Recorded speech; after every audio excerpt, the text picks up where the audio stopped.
Bueno, vamos a continuar, mis hermanos, con la enseñanza. Este, esta es la tercera parte, ¿verdad? Conociendo la fuente del conocimiento.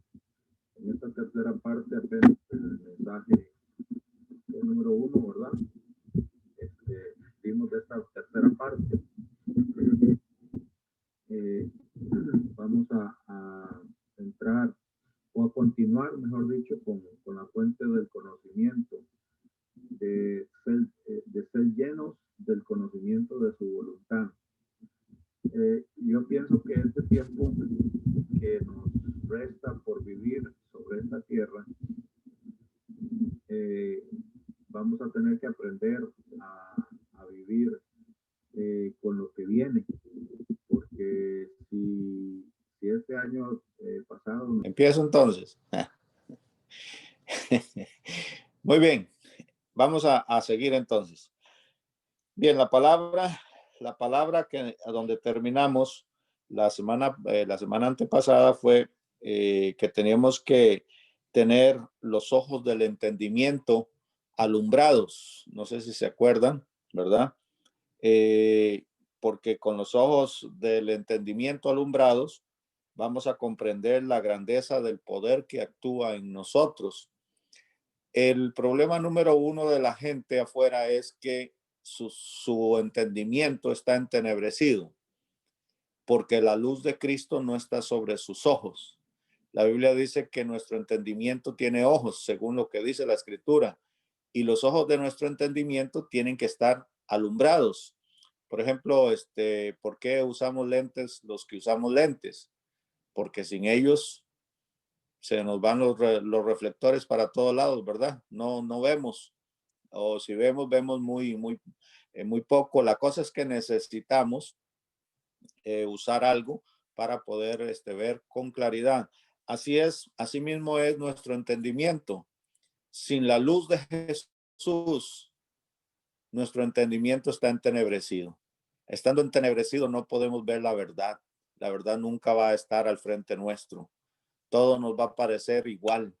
Vamos a ver como que esto y aquello es lo mismo cuando hay una diferencia muy grande. Muy bien, entonces, ahorita la luz del conocimiento de Cristo Jesús, yo creo que yo había dado 2 Corintios capítulo 4, si no me equivoco, lo habíamos leído la semana pasada, antepasada. 2 Corintios capítulo 4, el verso 6, donde dice, porque Dios que mandó que de las tinieblas resplandeciese la luz, es el que resplandeció en nuestros corazones para iluminación del conocimiento. ¿Ve cómo dice? Quiere decir que sin la luz de Cristo, nuestro entendimiento de la gloria de Dios está entenebrecido. No sabremos discernir. Por eso es que usted ve tantas personas, ¿cómo decirlo? Como en un ¿verdad? Como un stand-by, como dicen aquí, un ahí tranquilos, que no suben ni bajan, ahí están, en ese va y ven, no crecen, no van más allá, no buscan más, porque su entendimiento no tiene luz. El conocimiento de la gloria de Dios no lo pueden ver. El poder que actúa en nosotros no lo pueden ver. No pueden ver a ese Dios actuando con su poder que tiene a favor nuestro. Entonces, Pedro dice, segunda de Pedro lo dice de otra forma, porque esto tiene que ser un crecimiento. Cuando la luz de Cristo alumbra nuestro entendimiento, nosotros vamos creciendo, según lo que dice, a ver, primera de Pedro, capítulo 2, verso 2. Si me ayudan con la Biblia, les voy a agradecer. Primera de Pedro, capítulo 2, verso 2. Dice, desead como niños recién nacidos la leche espiritual no adulterada, para que por ella crezcáis para salvación.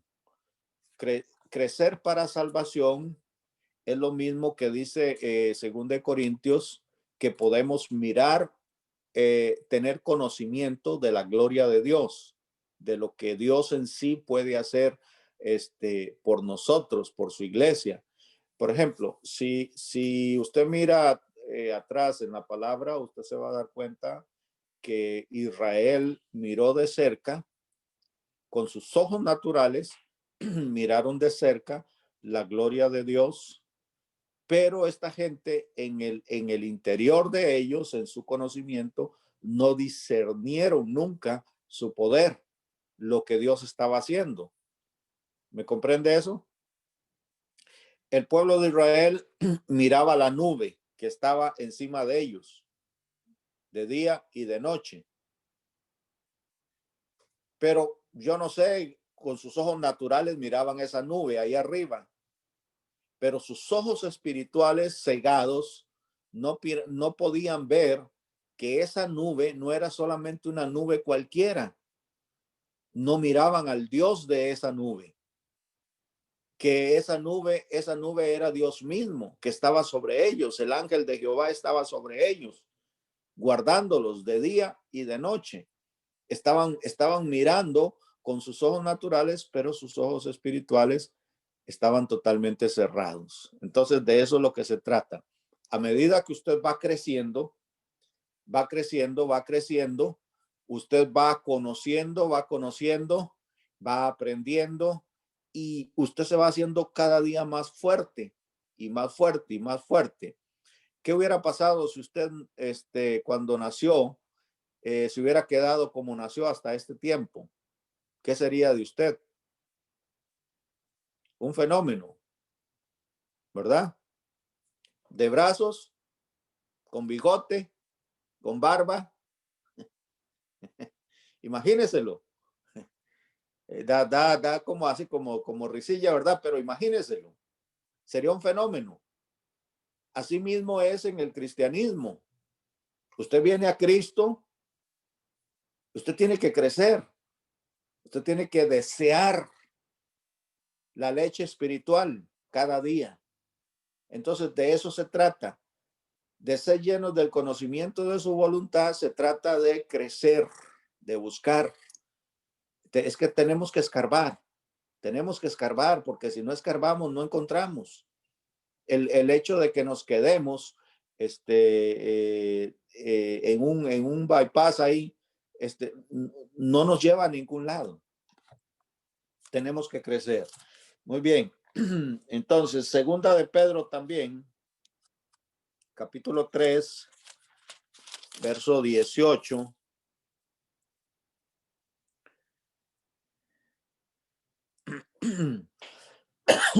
Dice, segunda de Pedro, capítulo 3, lo tenía y era primera. 3:18.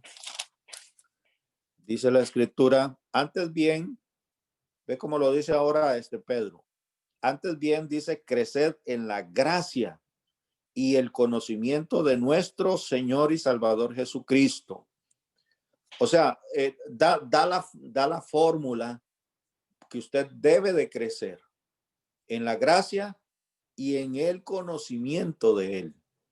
Porque si no crecemos, yo no sé si usted recuerda lo que dice la escritura acerca de Jesús, cuando Jesús era niño.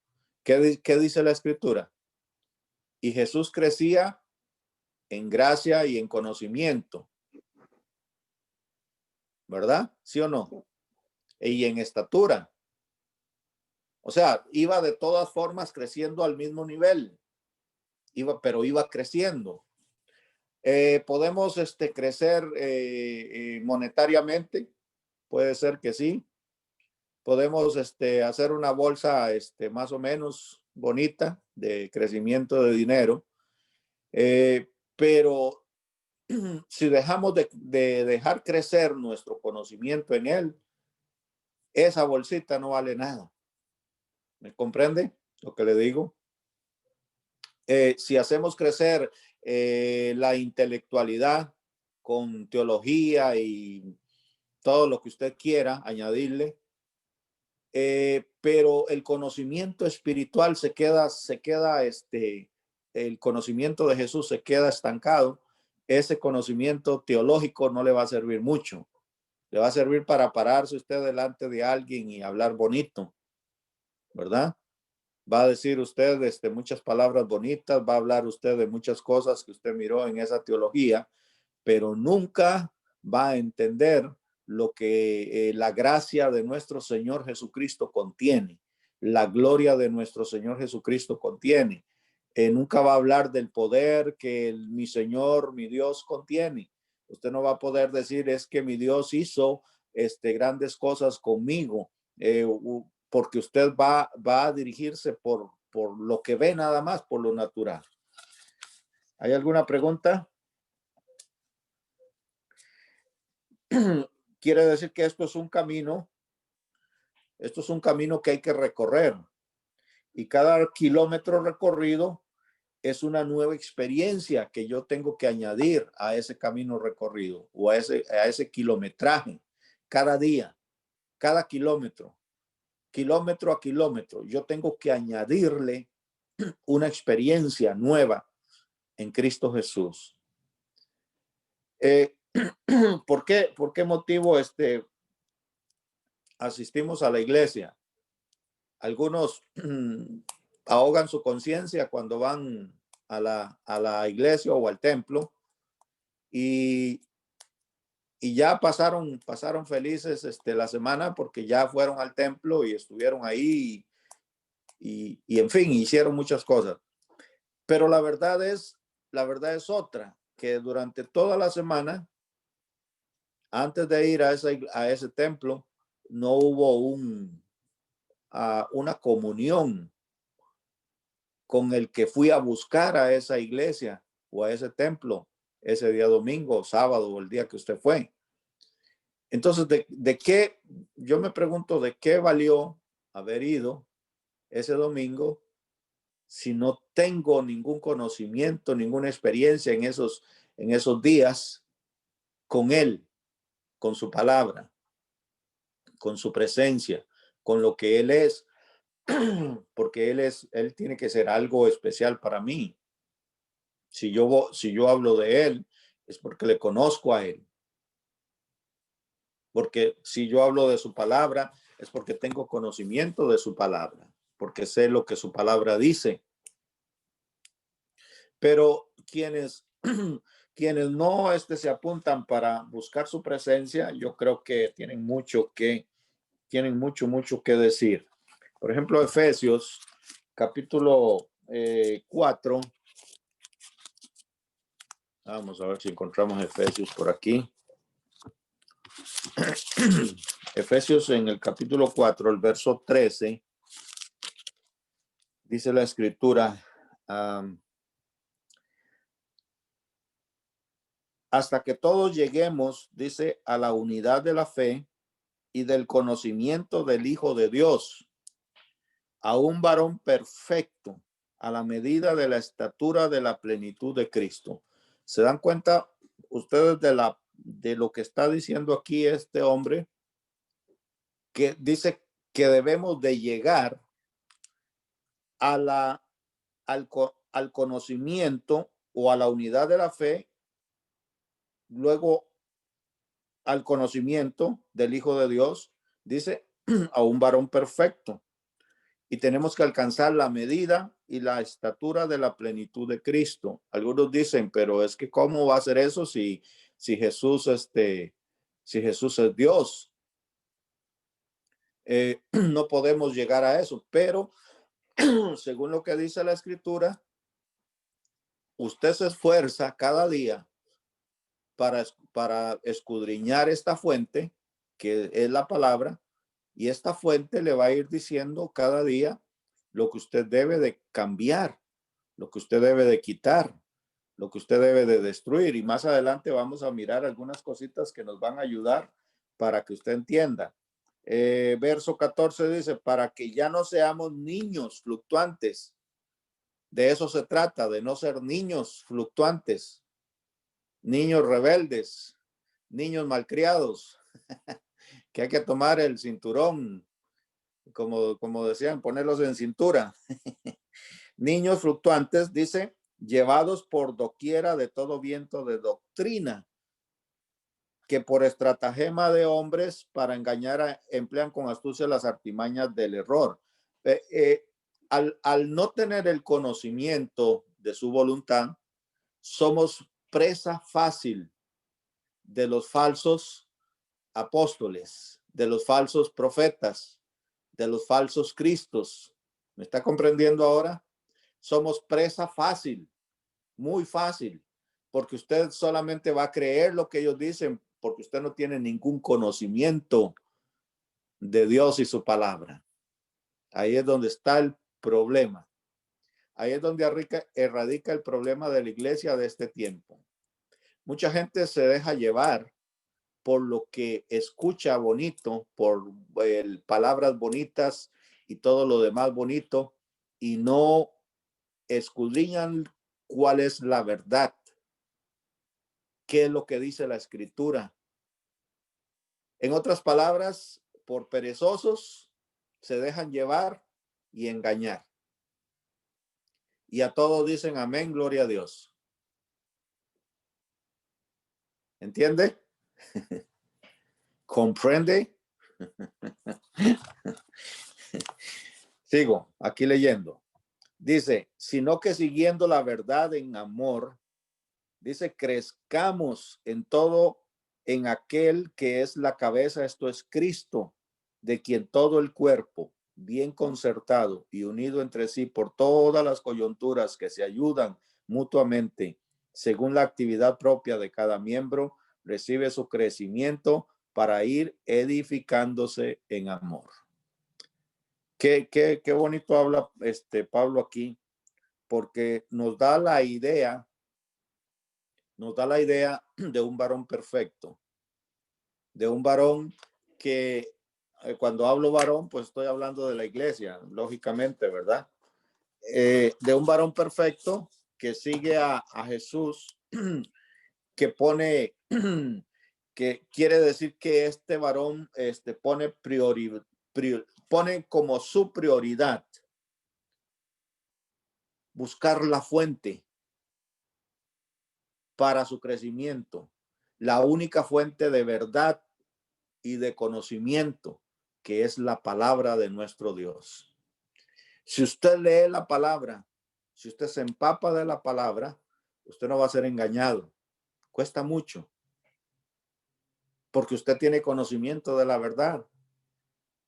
Si usted se pone en meta y decir, yo voy a buscar y voy a leer y voy a escudriñar, entonces esta palabra le va a dar a usted una fuente inmensa, ¿cómo decir? Un manantial riquísimo de verdad, de ayuda. Porque esta misma, y más adelante lo vamos a ver que esta misma palabra, al nosotros escudriñarla, nos santifica. Eso fue lo que dijo Jesús, ¿no es cierto? En San Juan, santifícalos en tu verdad, tu palabra es verdad. Quiere decir que yo no sé, hay como una, ¿cómo decir? Como una operación adentro de nuestro ser cuando usted lee la palabra. Se efectúa una operación, una cirugía espiritual cuando usted escudriña la palabra. Esa cirugía lo que hace es sacarle todo lo que está dañado, todo lo malo, todo lo que no sirve de ese hombre viejo, residuos que hayan quedado de ese hombre viejo. Esa palabra comienza a hacer eso.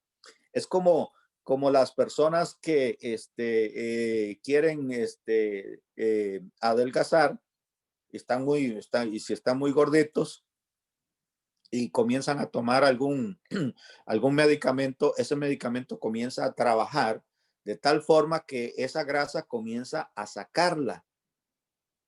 la tira y la bota. Yo tuve la experiencia con Luis Andrés hace algunos años. Yo no sé si se acuerdan, si alguno lo miró cuando fue a Costa Rica, Luis Andrés, conmigo, que iba así, como parecía un fideo. Ese hombre no era así, estaba pero bien gordo. Y él comenzó con unas pastillitas que le dieron aquí, que le dijeron que eran buenas, y de verdad, 30 días y ese hombre se rebajó exageradamente. Y yo decía, wow, no puede ser posible, porque usted sabe que hay tanta gente diciendo que este medicamento, que aquel, que el otro, y que el otro funciona y que el otro. Pero yo me di cuenta, y ya eso hace años, ya otra vez está igual de macuco. Pero funcionó en él, y eso es lo que exactamente hace la palabra en nosotros internamente cuando nosotros nos damos a la tarea de ponerla en nuestro corazón, en nuestra alma. Nuestra alma, sabe, esto es tremendo, porque nuestra alma, en el momento en que usted comienza a escudriñar la palabra, su alma se olvida de los problemas. Su alma se olvida de los temores, de los miedos, de los ir y venir del mundo. Se olvida de eso su alma cuando usted está escudriñando y leyendo la palabra. ¿Por qué? Porque eso es como que usted esté 3 días de ayuno seguidos sin parar, y luego se detenga y se coma una sopita ahí que lo regenere, ¿verdad? Que usted comience, mire, a sudar a chorros. ¿Qué es lo que está pasando? Esa sopita le está dando las cosas que usted necesita internamente, los nutrientes que usted necesita. Asimismo es la palabra. La palabra hace eso. Por eso es que nutre. Ella dice que nutre, que alivia, que alimenta, que sustenta, que santifica. Gloria al Señor. En ella encontramos la guía de todas las cosas habidas y por haber sobre esta tierra, y ella es la única que nos habla del Dios de los cielos y la tierra. ¿Qué le parece? Aquí no hay cuentos chinos. En la palabra no encontramos leyendas, cuentos que tal vez sí, que tal vez no, teorías que aquí no. Esta es la palabra de nuestro Dios. Por eso, sin conocimiento de la palabra, mis hermanos, ¿sabe qué es lo que hay? Sin conocimiento de la palabra, lo único que hay es pobreza espiritual. Es lo único que va a encontrar. Sin conocimiento de la palabra, lo que hay es olvido del Dios de los cielos, olvido de su poder, olvido de sus mandamientos. Sin la palabra no hay absolutamente nada en nosotros. Por eso es que yo le puse a esta parte la fuente del conocimiento, porque es la que nos trae, la que nos nutre, la que nos da todas las cosas que nosotros necesitamos. Olvidarse, fíjese que sin conocimiento hay olvido, como dije antes, y olvidarse de la ley de nuestro Dios nos trae destrucción al alma. Nuestra alma es destruida si olvidamos el conocimiento de nuestro Dios. Yo quiero que alguien alguien que tenga rapidito con sus Biblias me busque Oseas capítulo 4, verso 6.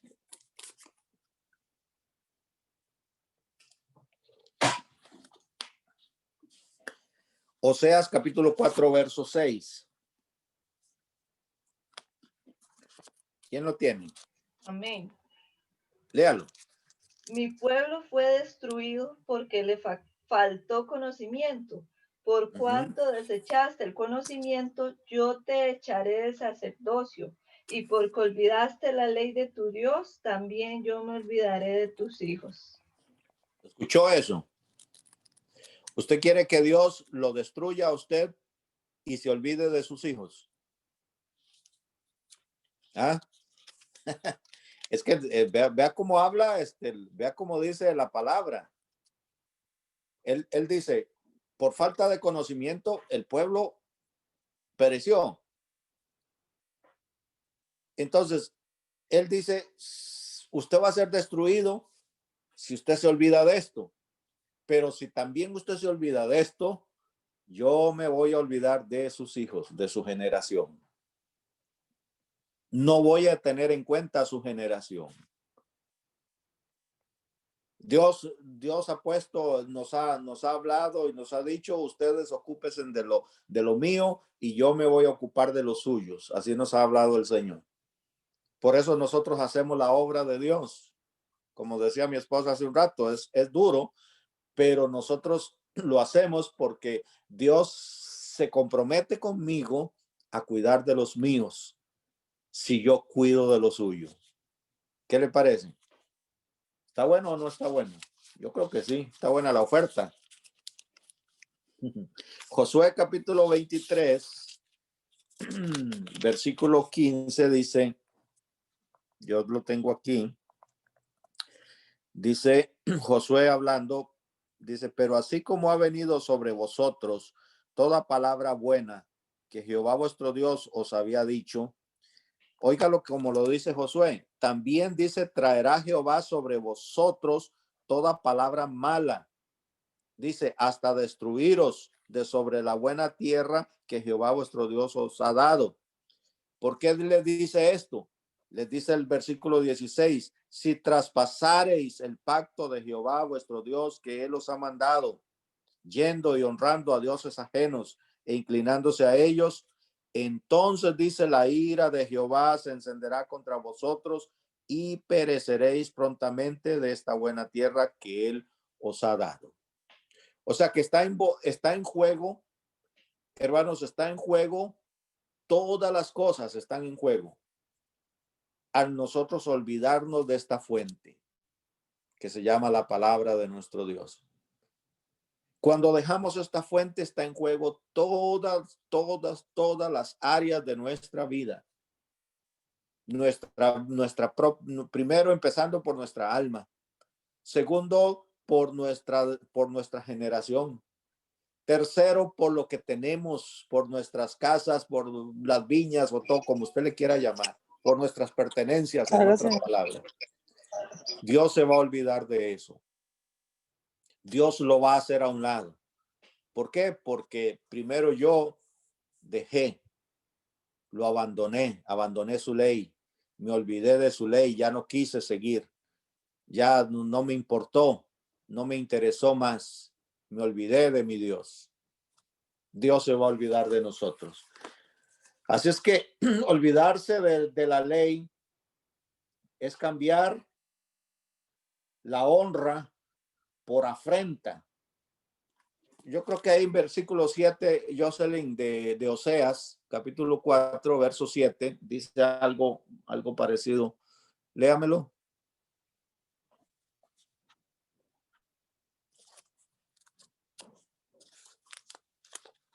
¿Tienes? Oseas, capítulo 4, 7. Por favor, 4, 7. Conforme a su grandeza, así pecaron contra mí. También yo cambiaré su honra en afrenta. ¿Ve cómo lo dice?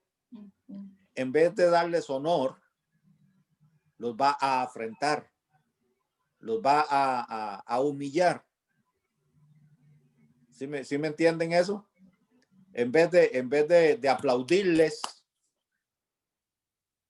Dios lo que va a decir, háganse a un lado, ustedes quiénes son. Los va a humillar delante de sus adversarios. Cuando estén frente a sus adversarios, van a clamar a ese Dios que dicen conocer y ese Dios no va a responderles.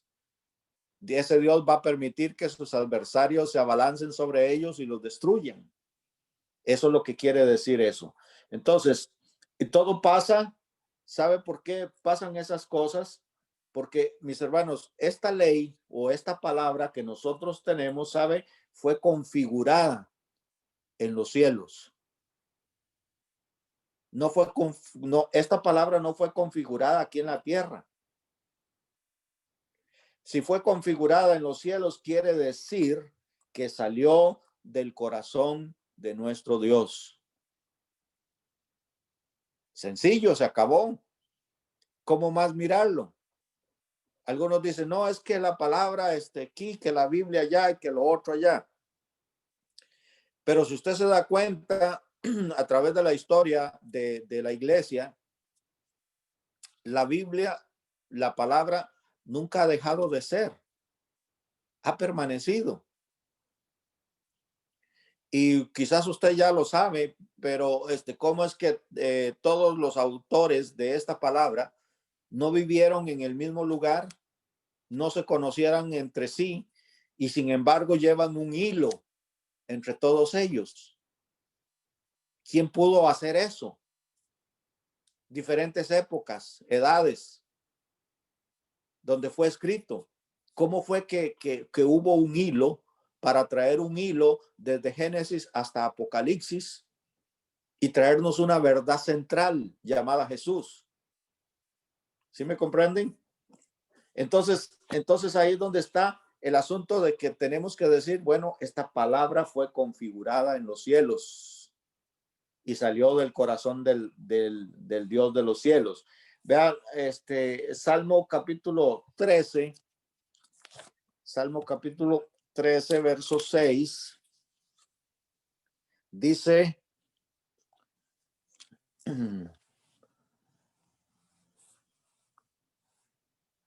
a ver, yo creo que me equivoqué con esta cita. Si no me equivoco, es el...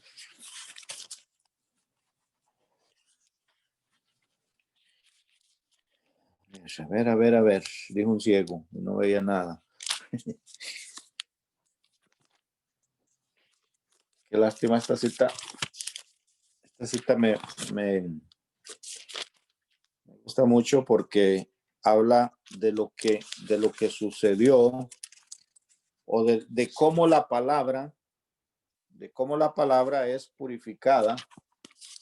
Dice que la palabra es purificada y es 7 veces purificada, dice, en horno de fuego. No lo tengo ahorita, puse mala cita, pero la Biblia dice en ese salmo que he tratado de decirles que es purificada 7 veces en horno de tierra, lo que quiere decir que esa palabra, cuando salió de ahí, salió perfecta.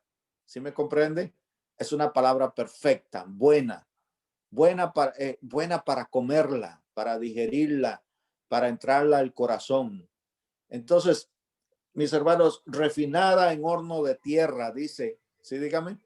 Salmos 12:6. 12. 12:6. Las palabras de Jehová son palabras limpias, como plata refinada en horno de tierra, purificada 7 veces. ¿Ve lo que dice? Son palabras limpias. Wow, esa tanto quise ponerla bien que le puse un número más, pero bueno. Dios pone ¿cómo se llama? La palabra de tal manera que usted entienda que esa palabra va a causar, yo digo siempre, efectos secundarios en nuestra alma, pero para bien. Efectos secundarios poderosos para bien en nuestra vida, para darnos el bien que nosotros esperamos. Esto quiere decir que si esta palabra es así de purificada, quiere decir que esta palabra contiene propósitos definidos. Y esto es importante tenerlo en cuenta. La palabra va a tener propósitos definidos, primero, y luego va a tener propósitos bien trazados. No es que está inventándolos. Propósitos bien trazados para el corazón del hombre. Lo cual tenemos que decir que podemos confiar, mis hermanos, en escudriñar esta palabra. ¿Sabe? Cuando yo empecé en el cristianismo, yo agarré la Biblia como que si fuera como esas personas que les encanta mucho el chocolate y cuando comen no pueden parar. Así agarré yo la Biblia. cuando empecé y la agarré. Yo pasaba tiempo que tenía tiempo que agarraba esa Biblia para leerla y nadie me la quitaba. Era una cosa exagerada. Los amigos que me conocieron antes de Cristo, me conocieron después de Cristo y se dieron cuenta de cómo yo agarré la Biblia para leerla. Ellos me decían, Luis, se va a hacer loco de tanto leer la Biblia, porque algunos vivían por ahí cerquita donde nosotros vivíamos y pasaban por ahí, me veían sentado a veces en una de esas mecedoras leyendo la Biblia y ratos, y venían de regreso y ahí me encontraban todavía sentado leyendo la Biblia. Entonces ellos decían, se va a volver loco de tanto leer la Biblia. Pero, ¿cómo decir? Eso fue lo que hizo alimentar mi alma. Alimentó mi alma, alimentó. Mire, le voy a poner un ejemplo. Es igual que esos niños que son muy comelones cuando nacen. ¿Sí los ha visto? Los chamacos que son muy, muy comeloncillos. Y yo tengo la experiencia de Luis Rafael, porque Luis Rafael era una persona cuando nació que comía mucho. Le daban un chuponcito así de esos de 6 onzas, creo que son. No, hombre, eso no le hacía ni cosquillas. Ese hombre era cosa seria. Y se tomaba de eso, se tomaba 4 por la noche, solo por la noche. Y eso no lo llegó ¿cómo se llama? A detener de eso, sino que él, como ya cuando iba a cumplir el año, él ya comenzó, Yalile le comenzó a dar ya comida un poquito más. Y ese hombre la agarraba como, mire, y usted lo ve ahora y ese es un hombre que, bueno, hasta que da miedo verlo, altísimo y como así como 4 tallas más que las mías. Y muy fuerte. ¿Cómo creció? Ese hombre creció así, muy, muy, muy fuerte. Eso es lo que sucede con la palabra, cuando nosotros nos alimentamos de ella. Su crecimiento, el hombre, el interior, va a agarrar unas fuerzas que usted no tiene idea. Usted va a agarrar, mire, ese cerro de la muerte ahí para arriba corriendo, por el Chirripó, todo eso, para arriba corriendo, sin parar. Va a ir y venir y bajar y subir y no se va a dar cuenta. Porque usted va a agarrar fuerzas. Eso es un ejemplo nada más, ¿verdad? Por supuesto. Pero no va a haber nada ni nadie que lo detenga en su caminar cristiano. Porque las lesiones en nuestro cuerpo físico, las lesiones nos llevan a nosotros a detenernos muchas veces porque tenemos una lesión, ¿verdad? En nuestro cuerpo físico. Eso es lo que sucede cuando no nos alimentamos de la palabra en nuestro hombre interior espiritual. Hay lesiones, vienen lesiones que no te dejan caminar, que te detienen el paso. Y eso es lo que nosotros tenemos que aprender. Por eso es que dice el estudio ser llenos del conocimiento de su voluntad. Para que usted y yo podamos entender que somos fuertes cuando buscamos de la fuente inagotable de vida. Gloria al Señor. Al tener propósitos definidos y bien trazados para el corazón del hombre, entonces encontramos algunas cosas interesantes. Por ejemplo, el Salmo 19. Voy a ir al Salmo 19 y yo creo que con vamos a concluir hoy. Salmo 19.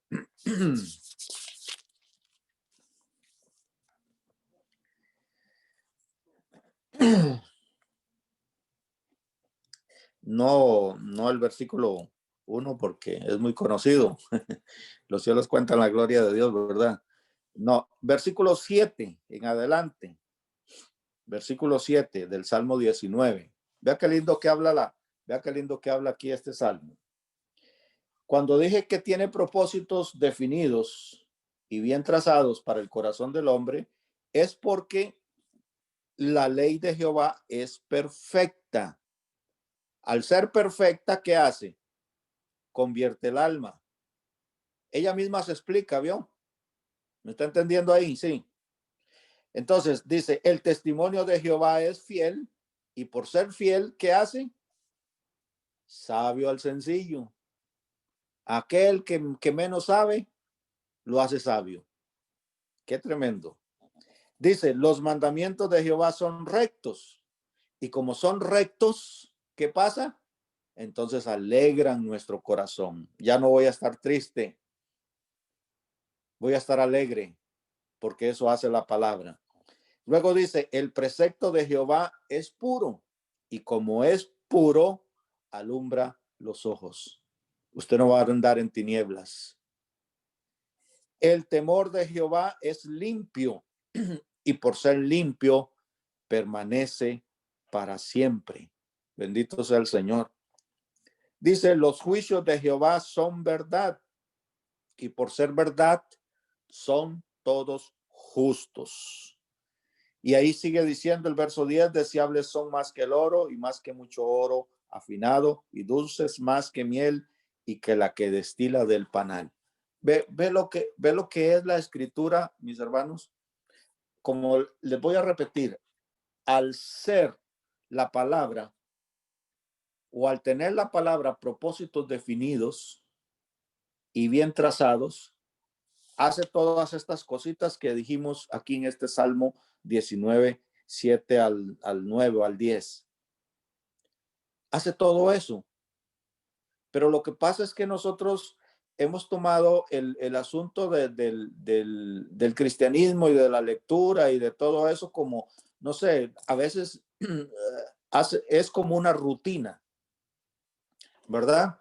Que nos sentamos y como que, yo no sé si a usted le ha pasado, pero muchas veces el enemigo ha venido para, cuando yo agarro la palabra para leerla, y como que pone en mi corazón como que, ¿vas a leer eso otra vez?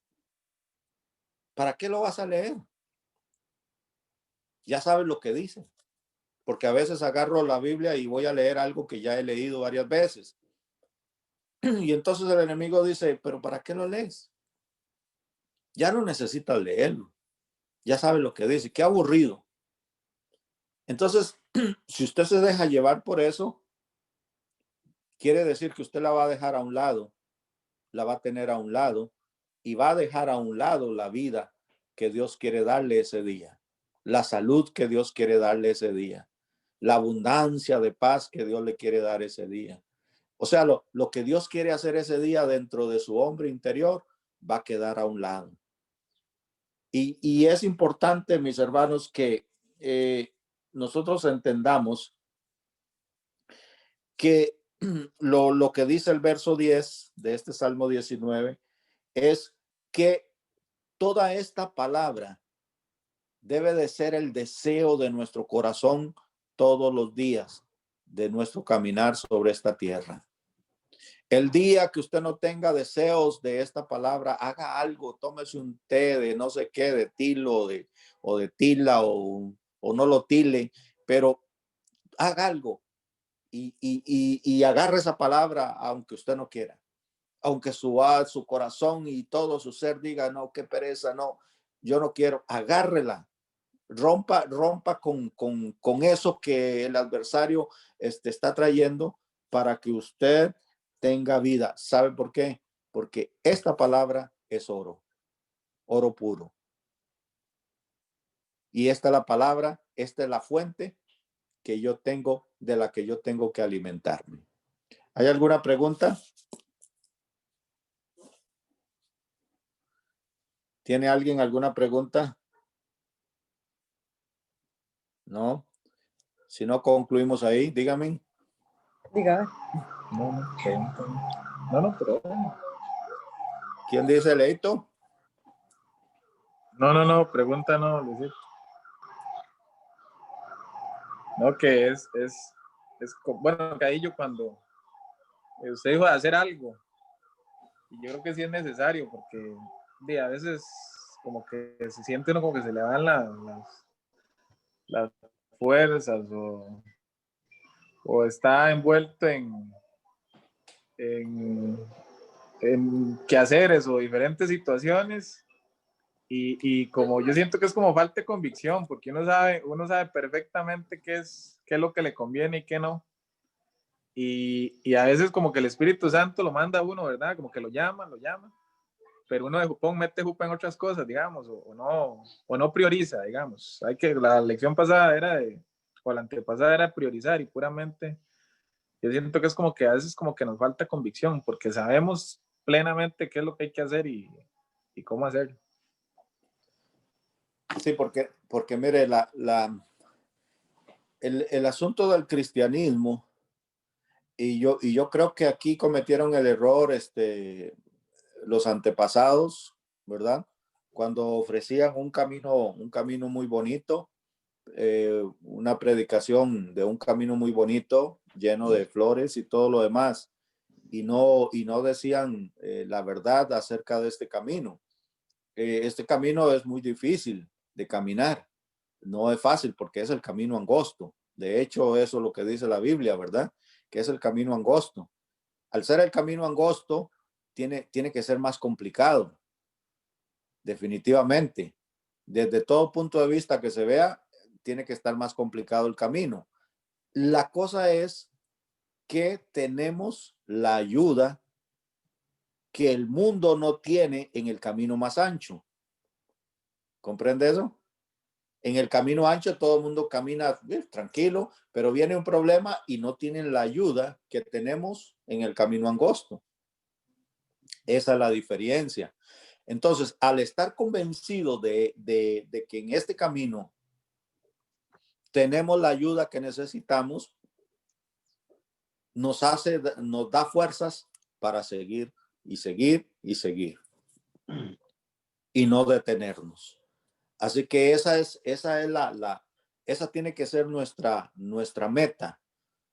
Si Dios está con nosotros, la palabra tiene que fluir en nuestras vidas, porque si no fluye en nuestras vidas, mis hermanos, vamos a estar acabados, ¿verdad? Porque no vamos a tener de a dónde agarrarnos en el momento de la dificultad. Para todos van a venir momentos en que usted dice, yo no quiero más, no quiero seguir. A todos nos ha sucedido, pero de la manera en que lo enfrentemos es lo que tiene que ver de salir adelante o quedarnos tirados. Porque una persona me decía hace poquito que cayó y que aquí, que allá, pero que ahora quiere levantarse. Ya son como 3 personas las que me han hecho ver eso como en esta semana. Y de esas 3 personas, las 3 personas se quieren levantar. Una oramos por esa persona y se levantó, y hay unas 2 más que quieren hacerlo porque obtuvieron una lección cuando se quedaron rezagados. Ahora, yo siempre digo, el errar es de seres humanos, ¿verdad? Pero el levantarse es solo de valientes. Nada más. Y eso es lo que hay que tomar en cuenta. Cuando una persona retrocede y vuelve, lo que hay que tomar en cuenta es que vino y reconoció su error. Reconocer el error es el acto de valentía y ponerse a cuentas con su Dios mientras hay tiempo, ¿verdad? Porque si Cristo viene, entonces ahí sí que se acabó el asunto. Así es que adelante, iglesia, y pues nos vemos el próximo miércoles, si Dios lo permite. Luis. Sí, dígame. Ahora que usted hablaba tal vez para hacer un comentario ahí con respecto a la lectura de la Biblia, que usted hablaba sobre la paz que trae cuando uno lee la Biblia. Yo lo he vivido durante todo este año que estuve sin trabajo. Ya aparte de la oración, cada vez que tenía una preocupación, pues solo la lectura de la Biblia es la que me podía traer esa paz. Muchas veces en las noches, no es que les estoy diciendo que la Biblia lo duerme a uno, sino es que hay veces que viene alguna preocupación en la noche y no puede dormir uno. Yo me levanto y leo la palabra de Dios la leo y viene esa paz. Eso Amén. es, yo les puedo decir que viene esa paz tan grande y puedo ir y me acuesto a dormir tranquilo, pero es esa necesidad de que cuando tengo alguna situación, me levanto, abro la Biblia y leo cualquier pasaje. Vea, es que es algo tan tremendo, ya sea el Salmo o abro la palabra de Dios y leo una, dos, 3 páginas y viene esa paz en el corazón de uno. Muchas veces hay aflicciones muy grandes y el Señor en la misma palabra le dice, y uno lee y dice, pucha, pero es que es cierto, ¿qué es lo que me está pasando? Pero ese es el Espíritu Santo. Y muchos no creen, mira, es que no, leamos la palabra de Dios. Y les cuento de eso, que es lo único que le puede traer paz a uno al corazón.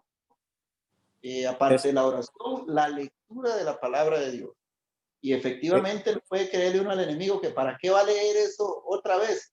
No, es que el Señor puede que me esté recordando 1, 2 y 3 veces el mismo pasaje hasta que yo lo entienda.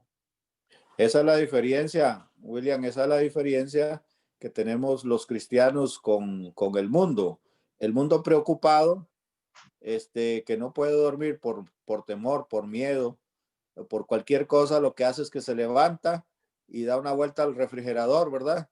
Y saca algo y come y se va a acostar y así están. Por eso, además de preocupados, miedosos, se engordan, porque pues el refrigerador es el que se las paga. Pero nosotros tenemos la ayuda de nuestro Dios a nuestra mano. Esa es la ventaja. Podemos tener la palabra, tenemos la oración, en fin, el Señor nos visita a través de eso.